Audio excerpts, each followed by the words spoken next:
Hola, ¿qué tal? ¿Cómo están? Bienvenidas y bienvenidos a una nueva emisión de Nuestra América en Disputa. Les saluda Verónica Insausti y les invito a partir de ahora a conectarse, a hacer sus preguntas, sus comentarios para el programa que vamos a desarrollar el día de hoy.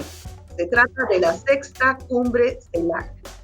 El presidente de México, pues, ha tenido un rol fundamental, estratégico, para poder articular y sentar en la misma mesa a 31 representantes de 31 países diferentes, con diferentes políticas, posiciones ideológicas, pero en fin, han logrado lo que no se logró, además, en ninguna otra cumbre anterior de la CELAC, de esta institución, y es poner por delante la unidad para, en este caso, por ejemplo, temas trascendentales como combatir la pandemia y sus efectos, y otros 44 puntos que se han visto en esta acta de compromiso final sobre sus posiciones políticas.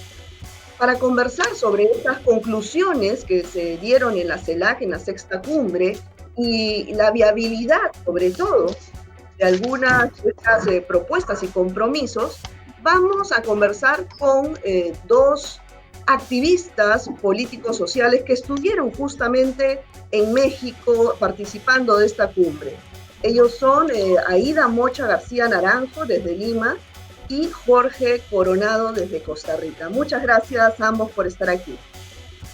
Un gusto, Verónica. Claro que Mocha, sí, muy buenos días, es un gusto, Verónica, estar en tu programa, estar con ustedes, y un gran abrazo a Jorge Coronado, con quien recientemente hemos estado juntos en la misma delegación en México, en esta CELAC excepcional como la presentas. Así es. Sí, bueno, para empezar me gustaría escuchar de ustedes que estuvieron ahí, que fueron actores en esta cumbre trascendental. ¿Cuáles fueron las principales sensaciones que quedaron de esto, digamos, sensaciones políticas, más allá de los acuerdos que más adelante vamos a desarrollar? Mocha, ¿a ti qué sensación, qué te dejó esta cumbre?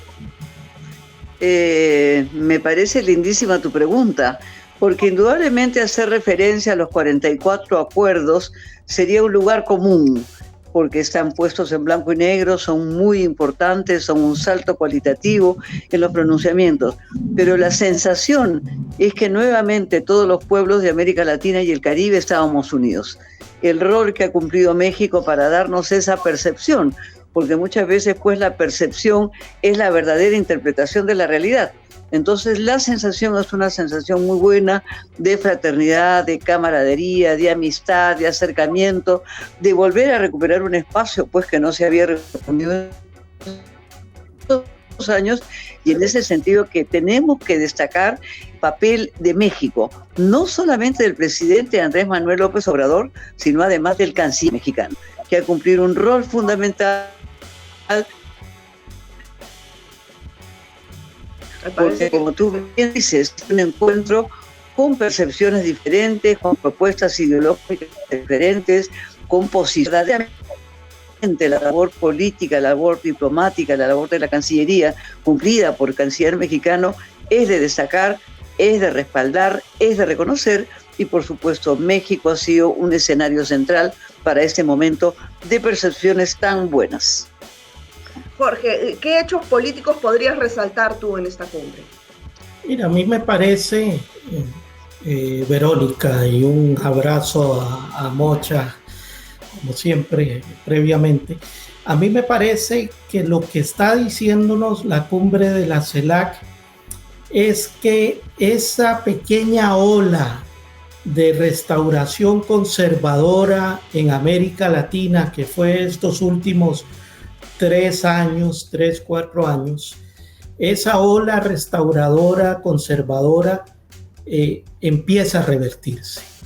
Y entonces tuvimos la presencia en la CELAC de gobiernos progresistas, el profesor Castillo, el compañero Luis Arce de Bolivia, ¿verdad? Van demostrando el gobierno de Argentina, que a pesar de que no estuvo el canciller ni el presidente, Y ese parado a esa ola restauradora, conservadora, permitió que se diera un hecho y una cumbre como la de la CELAC.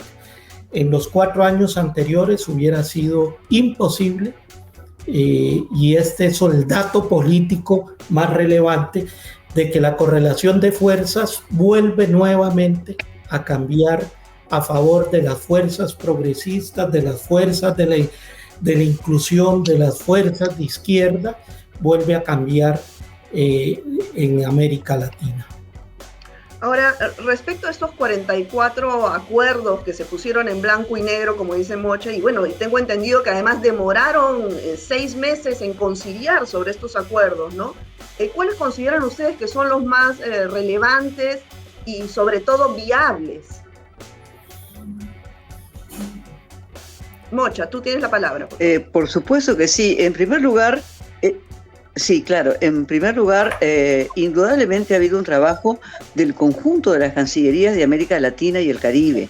Eso es muy importante porque vuelve a poner como acento y como agenda una representación de integración hemisférica que resulta fundamental. La última reunión se tuvo el 24 de julio del 2021, en donde los cancilleres coincidieron, digamos, en la elaboración de ese texto y concluyen el proceso de reflexión. Es indudable que la pandemia del COVID ha exacerbado, digamos, los problemas estructurales de la región. Y entonces eso indudablemente ha forzado a la necesidad de diálogo, de intercambio y de coordinación interregional. Se toma nota, por ejemplo, que si hubiésemos tenido una vacuna regional de acceso, digamos, a la posibilidad de vacunar a toda la población, el Perú en particular no tendría 200.000 muertos. Entonces se toma conciencia de la necesidad de una articulación regional cuando estamos en un continente en donde los espacios de integración habían ido perdiendo peso. Había ido perdiendo peso el Mercosur, la UNASUR y la propia no reuniones de la CELAC. Entonces, la pandemia ha exacerbado la crisis. Estamos viendo discutir efectivamente cómo los países en conjunto y en bloque renegocian la deuda, cómo los países en bloque solicitan fondos porque la pandemia se trasladó de Asia a Europa y el epicentro hoy día es América. Y por lo tanto eso se requiere no solamente de compromisos formales, sino de achicar la brecha entre lo que se dice y lo que se hace, y eso implica recursos comunes. Entonces hay una demanda común de esos recursos, priorizando efectivamente las crisis estructurales, los problemas más de fondos de pobreza que se han evidenciado con el COVID en materia de salud, en materia de pérdida de vidas, en materia de insuficiencia de infraestructura, en materia de desprotección en la infraestructura escolar, de la ausencia de agua en las poblaciones. Entonces es indudable que los temas centrales que preocupan a las poblaciones mayoritarias de nuestra América han tenido que ser los temas de la agenda, una agenda marcada efectivamente por lo que diría yo es la primera pandemia del siglo XXI. Y debemos de prepararnos indudablemente, y eso implica indudablemente avanzar a la resolución de los problemas estructurales que han agravado la crisis y que por supuesto el costo de vida es altísimo para nuestros países, ¿no?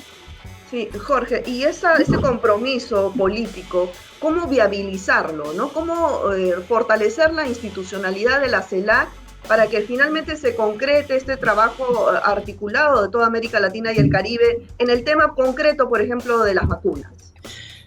Sí, Verónica, mira, yo creo que no hay que dejar pasar algo sintomático y muy importante, que es lo que demuestra la declaración de los 44 puntos, como mencionabas.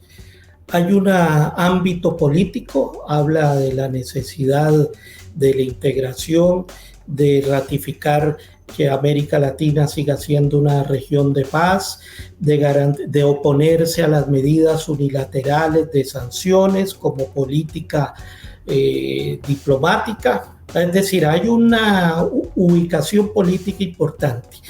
Y hay varios temas muy concretos.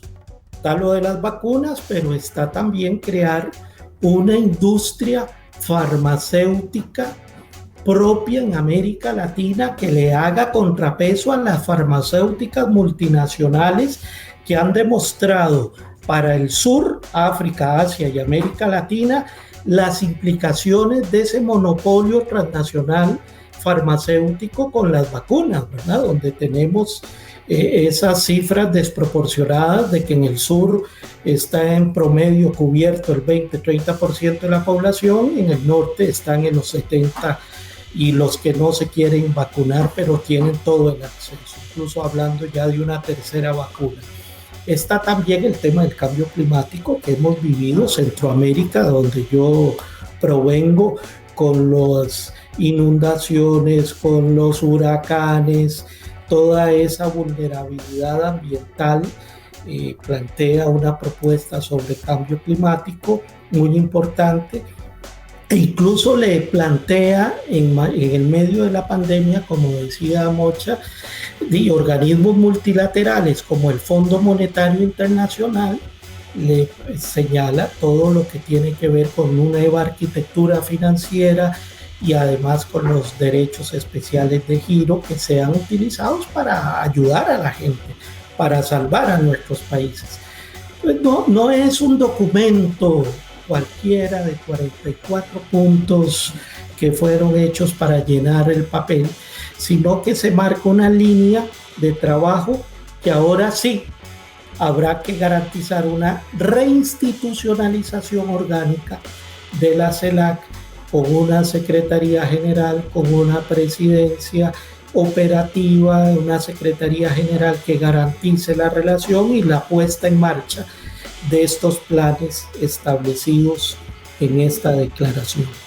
Ahora, justamente, ¿cómo lograr esta reinstitucionalidad, ¿no?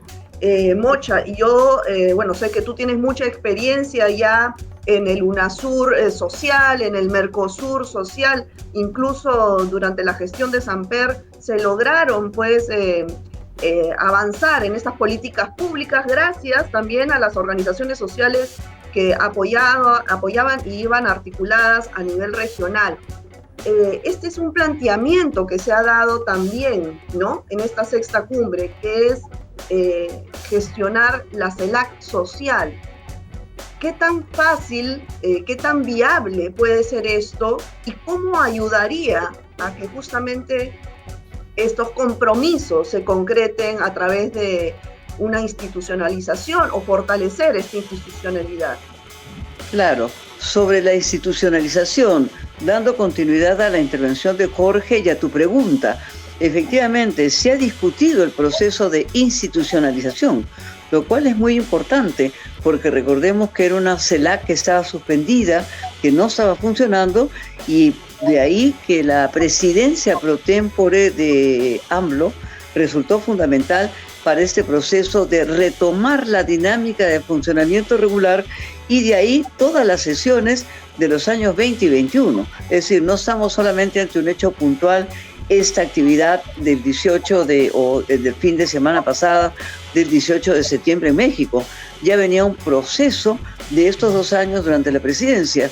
Indudablemente que Argentina tiene una gran experiencia también en el proceso de institucionalización, no solamente una institucionalización por arriba, desde los gobiernos, desde los estados, que cuando cambian las gestiones o cambian las orientaciones políticas de los gobiernos, efectivamente desmontan un organismo para montar otros. Ese ha sido el caso de UNASUR. Se desmonta UNASUR, se debilita Mercosur para crear un PROSUR desde Chile, impulsado por Piñera, que en realidad es un PRONORTE, no es un PROSUR.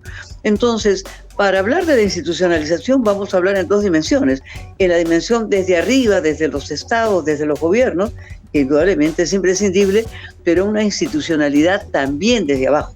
Una institucionalización que construya, como fue antes el Mercosur social, el UNASUR social y la CELAC social. En esos momentos eso tiene mejores condiciones porque indudablemente hay un avance también de los pueblos en conquista de derechos, y eso hace que una interlocución formal entre un CELAC social y el CELAC de la institucionalidad estatal sean mecanismos de diálogo, de interlocución, y que la agenda social esté marcada por las demandas populares. Nosotros tenemos hoy día pues un Colombia paralizado, con 2 meses de huelga general indefinida, con 80 fallecidos, con 400 desaparecidos, con 10.000 violaciones de derechos humanos, con 2 millones de movilizados, pero lo mismo venía sucediendo en Chile, en Ecuador, en Perú, que permitió efectivamente destituir en 6 días un golpe parlamentario. Entonces, no concebimos estos organismos como organismos de arriba, formales, lo concebimos como organismos que tengan sostén social, que organice la demanda social, que organice la agenda social, que organice la plataforma social, que organice, por supuesto, también la movilización social en demanda de que acuerdos que son tan importantes y tan trascendentes pasen del dicho al hecho. Achiquemos la brecha entre lo que se dice y lo que se hace. Entonces, si no damos protagonismo a las poblaciones de inicio, eso no se va a dar. Yo tengo una gran confianza en la transferencia de CELAC de las manos del presidente AMLO a lo que sería, digamos, la gestión argentina de la CELAC, porque ellos ya conocen largamente en 20 años la experiencia del Mercosur social, que tuvo muchas conquistas en materia de derechos sociales, económicos, laborales, culturales y migratorios. Solo por ponerte un ejemplo, porque me tocó ser la representante permanente de Perú ante el Mercosur y por lo tanto vincularme y trabajar con el Mercosur social, efectivamente hoy los peruanos y los uruguayos tienen los mismos derechos en materias migratorias, en materias laborales, en materias de pensiones, en materias de jubilaciones. Y esto ha sido permitido gracias, digamos, a estos debates de interlocución de agendas más concretas, más específicas, de necesidades básicas insatisfechas y, por supuesto, de intereses estratégicos de las propias poblaciones. Yo creo que esto es una gran riqueza y hemos tenido una gran recepción de cantidad de cancillerías y de interlocutores, de embajadores y de miembros que conocen de estos procesos y saben que esto tiene una gran viabilidad. Nos reuniremos en Perú y en diferentes lugares con las cancillerías que tienen el trabajo con las multilaterales para fortalecer la integración desde la sociedad y garantizar su continuidad. Así es, así es. Jorge, tú coincides, bueno, lo óptimo, como dice Mocha, es que Argentina, con la experiencia, tome la posta, ¿no?, de la presidencia pro tempore de CELAC, pero ¿qué pasa si no sucede así? ¿Qué tan importante es la articulación de una CELAC social para que se dé continuidad a todos estos compromisos?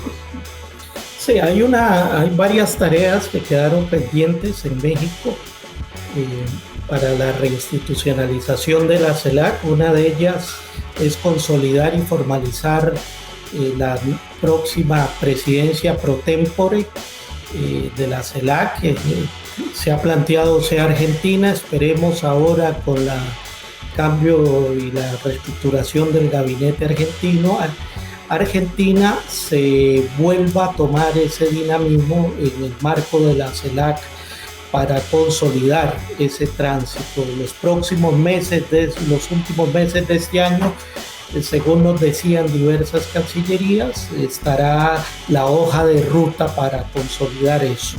También queda pendiente una discusión, una propuesta muy interesante que hizo el presidente Nicolás Maduro de Venezuela, de crear una Secretaría General sólida, potente, que operacionalice la agenda planteada y que reinstitucionalice con los grupos de trabajo, los grupos de ministros, ¿verdad? Eso ayudaría mucho. Es una discusión que va a ser un poco más, va a llevar más tiempo, pero me parece que quedaron sembradas en México las condiciones para ese proceso.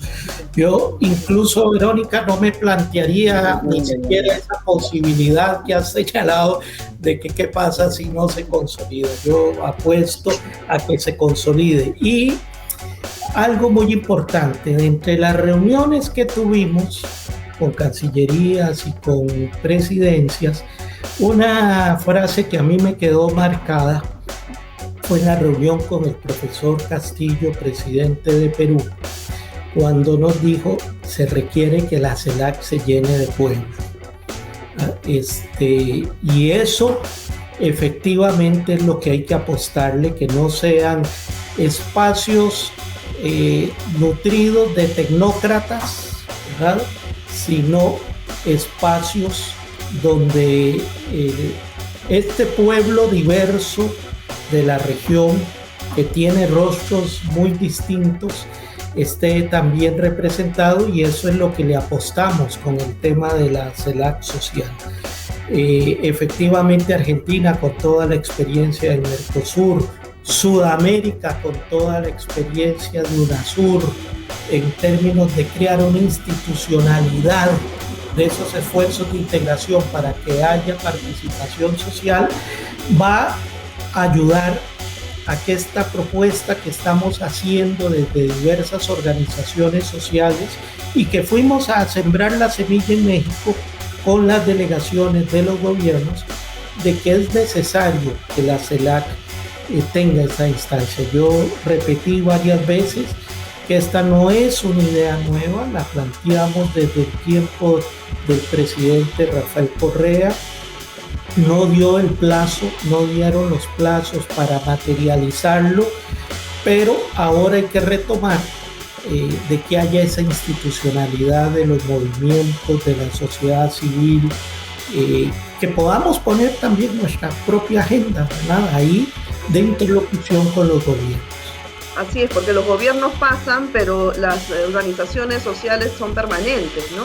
Entonces, claro que sí. Yo creo que esa es un rol fundamental para poder darle continuidad. Ahora, hay un tema que no estuvo en agenda, inicialmente fue propuesto por el canciller de México, y es cómo ir reemplazando a la OEA por la CELAC, ¿no?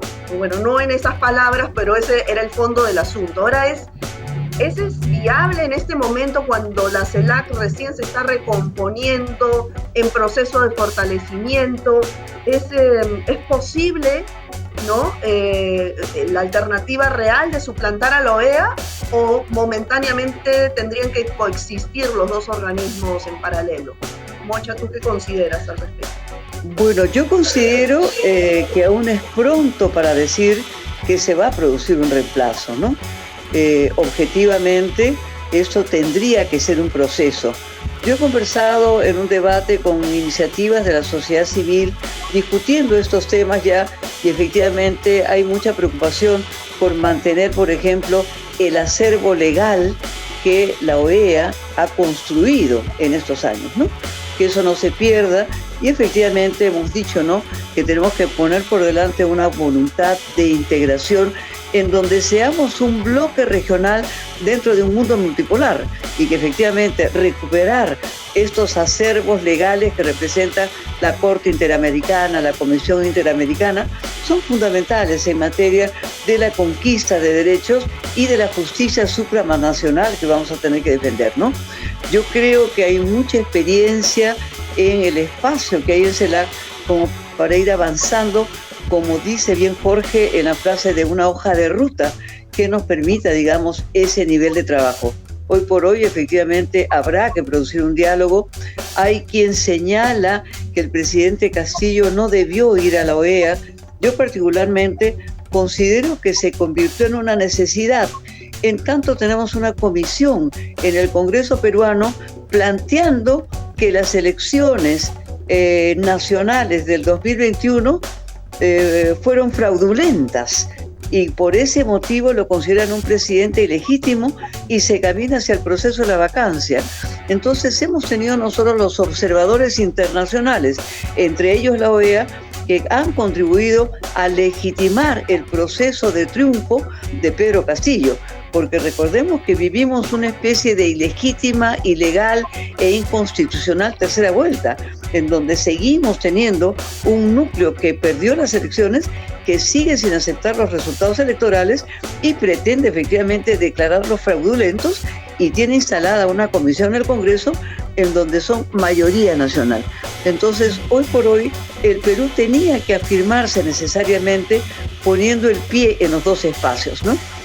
Yo creo que un espacio nuevo, yo creo que va a haber una renovación del conjunto de los organismos mundiales, de la ONU, de la OMS, de la OEA, indudablemente, y que caminan solamente una época de cambios, sino quizás hasta un cambio de época, y por lo tanto debemos de prepararnos para pensar con otra cabeza, con otra mirada, y por supuesto para nosotros la integración tiene como meta ser un bloque regional, porque efectivamente América Latina se ha venido desdibujando en ese concierto de las naciones, en un mundo en disputa y en hegemonías en disputa, en donde América Latina está en desventaja.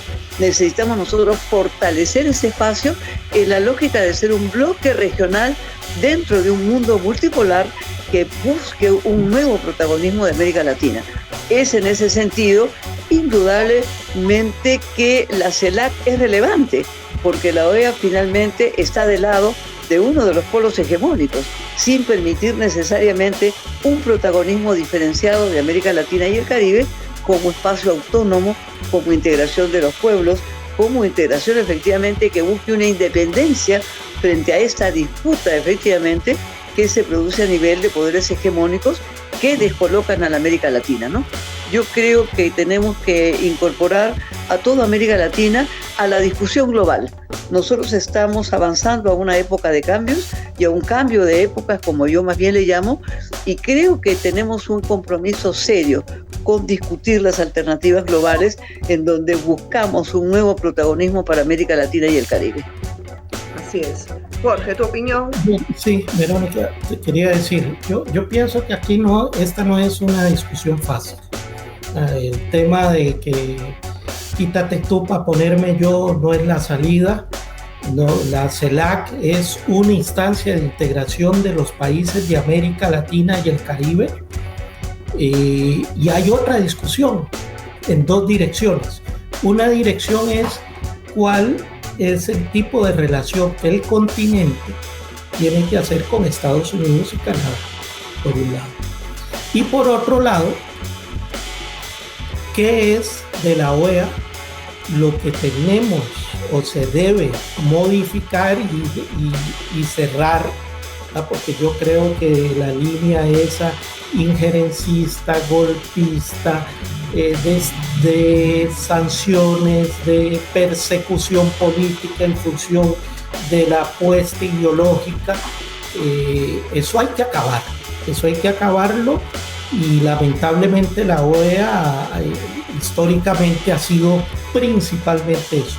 Pero como bien decía Mocha, también hay una parte de ese proceso en donde se ha desarrollado una institucionalidad importante de organismos que hay que también modificar, hay que renovar. Entonces, sí creo que la CELAC debe institucionalizarse como el espacio de los latinoamericanos y caribeños, de los países, y efectivamente garantizar otro debate. Por eso incluso el debate de qué hacer con la OEA no estuvo en la agenda como tema en la CELAC. Pues sí hubo, por ejemplo, la delegación boliviana hizo lo que tenía que hacer de denunciar lo que fue la maniobra del actual secretario general de la OEA para impulsar un golpe de Estado en Bolivia, ¿verdad? Eso, y que ha quedado evidenciado que eso fue el propósito central de la OEA en el caso de Bolivia. Así que tenemos ese desafío como continente de cuál es el tipo de relación que hay que construir con Canadá y con Estados Unidos, donde lamentablemente nos ha tocado por geografía estar en el mismo continente del imperio estadounidense y del aprendiz de imperio canadiense, ¿verdad? Que se siente también, sin serlo, capaz de poder decidir sobre ellos, sobre la vida y destino de todos los países y pueblos de América Latina. Pues termino diciendo, hay un debate, hay que plantearse qué hacemos con la OEA, pero es una discusión que no está supeditada a lo que pase con este proceso de la CELAC. Hay que apostarle a consolidar este proceso y hay paralelamente que discutir como países, gobiernos y pueblos, cuál es el tipo de institucionalidad que hay que crear para desarrollar la relación con Canadá y Estados Unidos. Bueno, muchísimas gracias a ambos, Jorge Coronado y Mocha García Naranjo. Este es un tema que tenemos que volver a desarrollar y darle seguimiento, y mucha suerte en esta iniciativa de la CELAC Social, que es fundamental para poder fortalecer la CELAC como institución, como organismo, ¿no? Muchísimas gracias, un gran abrazo. Muchas gracias. Felicitaciones siempre por la actividad periodística. Bueno, gracias. Un abrazo a ambos. Chao, nos vemos. Bueno, amigas y amigos, Chao, ha sido Jorge. todo por hoy. Cuídense mucho y nos vemos en una próxima edición de Nuestra América en Disputa. Chao.